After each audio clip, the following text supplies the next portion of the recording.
1949, 13-year-old Mikhail Tal plays Strelkov.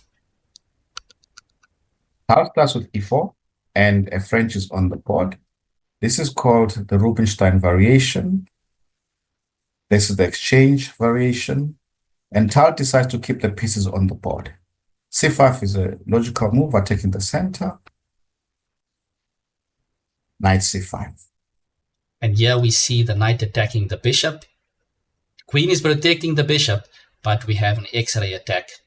The black queen on d8 is also eyeing the bishop on the file.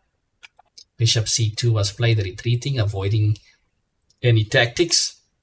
Black plays e5, attacking the knight, but we see a pattern. Now Tal uses the pattern because the pawn and the king are on the same line. Plays queen e2, bishop d6, knight f5, and the opponent castles. Here we see two potential patterns.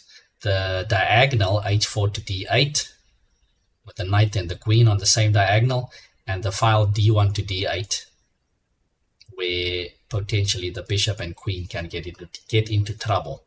So white immediately takes advantage of the diagonal, punning the knight. Black tries to avoid the rook punning the bishop on the d file and bounces back. The rook comes to d1 in any event. Black retreats. Yeah, now there are two more patterns on the board.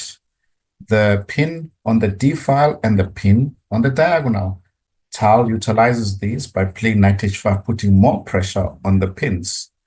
The opponent is not able to deal with it properly, and after bishop takes f6, the opponent resigns because, of course, knight takes would lose the queen, and if pawn takes bishop, queen g4 check, king h8, queen g7 check would have been checkmate.